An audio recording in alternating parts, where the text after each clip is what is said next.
Howdy folks, and welcome back to World of Tanks with the mighty Jingles for yet another Gamescom video, even though the video has absolutely nothing whatsoever to do with Gamescom, but it's because I'm at Gamescom that... Oh, you know what's going on by now. Anyway, this weekend when I get back from Gamescom, I'm actually taking part in an Ask Me Anything forum thread over at the World of Tanks Labs forums, and this replay was sent in by one of the users and contributors at the World of Tanks Labs forums. His name is Dramatic Pro, and that's him there in the T62A. Now, this match on Steps is obviously a Tier 10 game, but there's not that many Tier 10s on each team. Each team only have 3. There's Dramatic Pro in the T62A, they also have a T110E5 and an E100. The enemy team have an E100, a Jaegeru, and a T110E3. They also have a T49 platoon, driven by 2 guys belonging to the Havoc clan, so they're probably worth paying attention to as well. Having a look at Dramatic Pro's ammunition loadout, he's got 20 rounds of APCR, which is standard ammunition on Tier 10 medium tanks, 18 rounds of gold high explosive anti-tank, and 2 high explosive. He also has a full loadout of premium consumables, but, well, that's not really anything special in World of Tanks these days. You can pick those up just by playing. He rounds the corner, doesn't spot anything. More importantly, nothing spots him. Okay, where the heck are the enemy team? They do have medium tanks, and they do have some fast heavy tanks, but there's nothing down that end. Pokes the ridge on the other side just to make sure. Gets an opportunity shot at a hidden tank destroyer, who's not quite as hidden as he thought he might have been. Gets detected after firing. Pops another shot into another enemy tank destroyer. Still no sign of anything down that side of the map. So, well, plenty of other tanks down here, all waiting for him to take the lead. So that's exactly what he does. Still hasn't been spotted, despite cresting these different ridges. Well, he got spotted once, but that was by the tank destroyers on the ridge that he was shooting at. And nothing down this end of the map spotted him, so that means there's probably not an awful lot, if anything, down here. Well, it turns out, a Tier 9 WZ-120 medium tank, who, judging by the distinctive sizzle of those shell impacts, clearly thinks that he needs 340mm of high explosive anti-tank gold ammunition penetration in order to get through the 100mm of the T62A's frontal hull armour. He does have a friend with him, but it's a case of too little too late. He's done. Sent back to the garage with an absolutely colossal repair and ammunition reload bill. Now, there's not much concealment down here, but there is enough to allow him to keep his hull covered up, only exposing his turret and start putting some shots into that very, very unfortunate looking T-54E1. The medium tank Wolfpack, realising that they have the strength of numbers here, waste no time in rushing up, and this guy clearly just wants to get as much damage done as possible with his autoloader before his inevitable death. And, well, there it is. Now, is that it? Are those the only tanks that the enemy team had down here? And it does kind of look like that, because Dramatic Pro is once again not spotted. While he's cruising around looking for his next victim, just pay attention to the way he drives this T62A. I mean, I'm in no way, shape or form good enough to emulate what he's doing, but I am good enough to recognise it when I see it. Every time he takes a shot at an enemy tank, wherever possible, he aims for the engine. He put at least 2 engine shots into that T-54E1, and he's doing it so he can set them on fire and gain additional bonus damage. And even if it doesn't set them on fire, there's a chance you're going to damage the engine of the enemy tank and reduce the mobility and make them easier to kill. And even if they immediately repair it, you've just forced them to use their repair kit, so that the next time they take some critical damage, they can't do anything about it. And look at the way he prioritises his targets. Number 1 rule, shoot the tanks that are shooting you. If you can't shoot the tanks that are shooting you, shoot the tanks that are shooting other tanks on your team. And always finish off low health tanks wherever possible. There's no such thing as kill stealing in World of Tanks. Also, check out his reflexes. I would have probably taken the shot at that Rheinmetall Borsig, even though it had died a fraction of a second before I'd have pulled the trigger. My reflexes just aren't that fast anymore.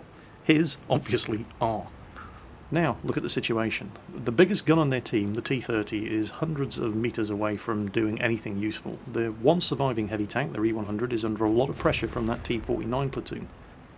Aside from that T-49 platoon, almost all of the surviving enemy tanks are right here in front of him, caught between the hammer of this medium tank Wolfpack and the anvil of that embattled E100. They nail the Jagdpanther 2. There is a T-32 over to the left. There's the shot from the T-32. He's keeping an eye on the E3 up there, checks. Can the T-32 shoot him? No. No, he can't, okay? Time to deal with the lurver. Shoots underneath the turret. going for the ammo rack hit. Doesn't work. Goes for the tracks. Firing through that front drive wheel also, on the inside drive wheel if you like, the one closest to you, also has the benefit that it's going to go through and do damage to the tank on the other side. Checks what's behind him. Doesn't see anything. Continues to focus on the lurver, who pulls back. IS-3 this time. Again, goes for the immobilization shot. T-32 pulls back so that only one tank can shoot at him at a time. Now the T-62A takes a big old hit there from a T-49 behind him. Immediately puts his loader back into action, takes another shot at the T-32A, turns around, looks. Where's the T-49? He's got 30 seconds before that guy reloads. Where is he? He's likely to be up there. Takes the shot, gets the heck out of there. T-110E3, again, goes for the tracks. Through the inside drive wheel, takes another hit from the T-49. Wasn't quite as safe as he thought it was going to be. Lurver's coming around, goes for the engine shot. Bounces the shot from the lurver on the turret. 30 seconds before that T-49 reloads. Hits the lurver again. Now he should be safe from the T-49. Makes sure the lurver can't kill him. Finishes him off. T-32, T-110E3. T-32 is pointing his gun at him. T-110E3 is not. Go for the T-32. He's missing a lot of these shots because of the terrible gun depression of the T-62A. You'll see what he's doing is he moves forward, and as the tank comes to a halt, it rests forwards on its tracks, which puts the front end of the tank down, and you get that split second when you get more gun depression than you otherwise would have. And that's how he's exploiting, if you like, the way the suspension of the tank works in order to take shots at targets that his poor gun depression wouldn't otherwise allow him to do. He's now coming around trying to get behind the E3. This is where things start getting quite amusing. He's using his gold ammo here. Takes a shot at the E3, and just in time for the T-49, who up until now had been doing quite well. Put 2 shots into him, but just in time for the T-49 to miss him by a gnat's whisker and team kill the E3 for him. He's now only got 2 rounds, by the way, of APCR ammunition left. It's not like he's been spamming the high explosive anti-tank. He's expended almost all.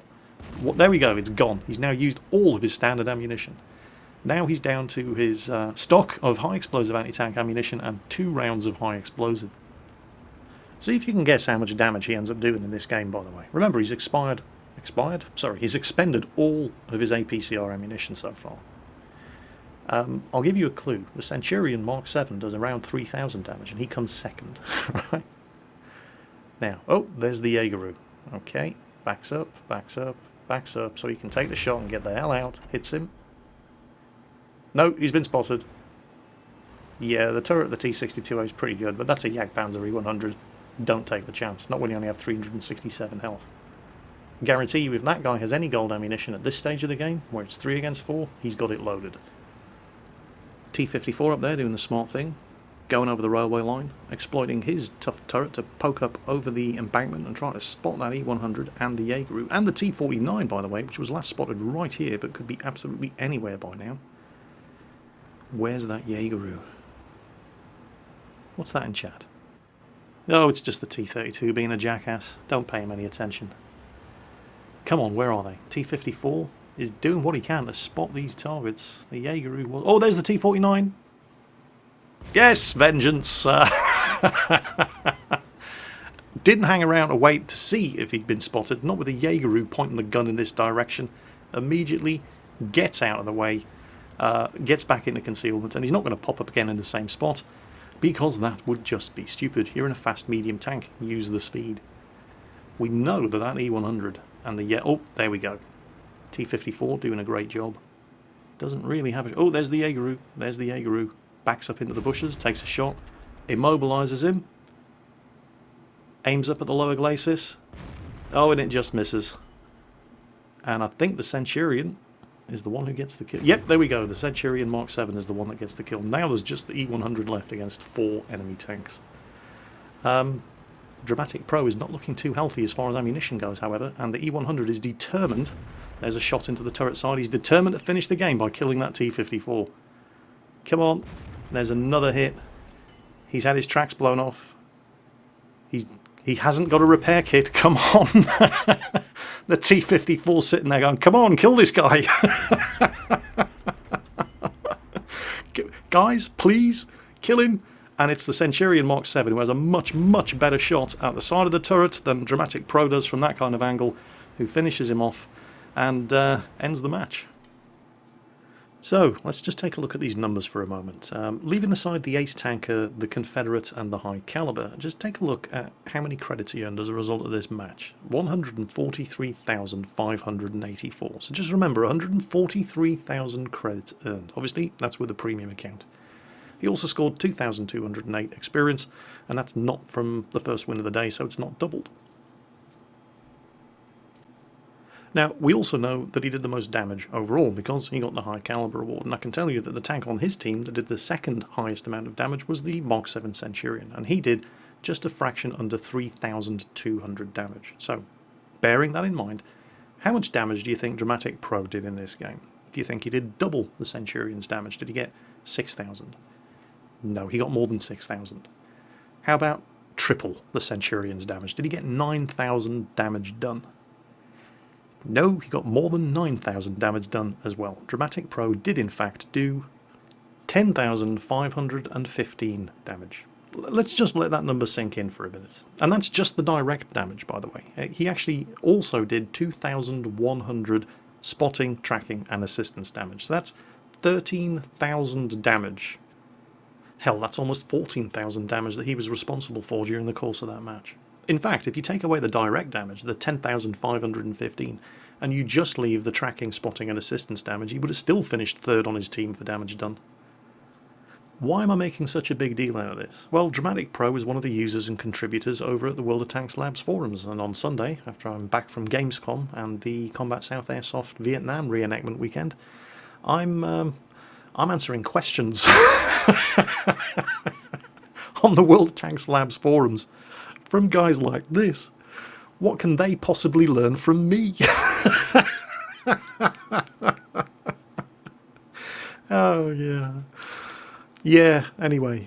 Link in the video description, by the way, if you haven't already registered with the World of Tanks Labs forums. But these are the kind of guys that frequent and contribute to the articles and the forums over there at World of Tanks Labs. And these are the kind of guys that are going to be posing me questions. No idea what they hope to learn, but these are the guys that are going to be posting questions to me in an Ask Me Anything on the World of Tanks Labs forums on Sunday. So, yeah, God help me. I don't know what kind of questions they're going to ask, but I suspect it's probably not going to be on how to best drive their tanks. And you can also pop along, and I do highly recommend it, by the way, because guys like Dramatic Pro here, they do share their knowledge over at the World of Tanks Labs forums. That's exactly what the place is for.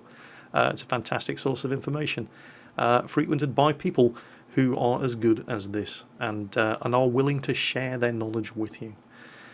Unfortunately, what he didn't make out of this game was a whole pot full of money. He, in fact, we almost lost money on this match. Have a look at the next screen. Yep. Even with a premium account, 143,000 credits earned disappears very, very quickly indeed when you have fired all but 4 of the ammunition that your tank was equipped with. He actually only made a 7,900 credit profit out of that match. But, yeah, it was worth it. Anyway, that's it for today, folks. This is the final video that I'll be uploading while I'm away at Gamescom. I'm back from Gamescom on the Friday, and then on the Saturday I'm up to Combat South for the annual Airsoft Vietnam reenactment weekend. And on the Sunday I'll be answering questions from, well, guys like this, God help me, over at the World of Tanks Labs forums, and I hope to see as many of you there as possible with your questions as well. As always, folks, take care, and I'll catch you next time.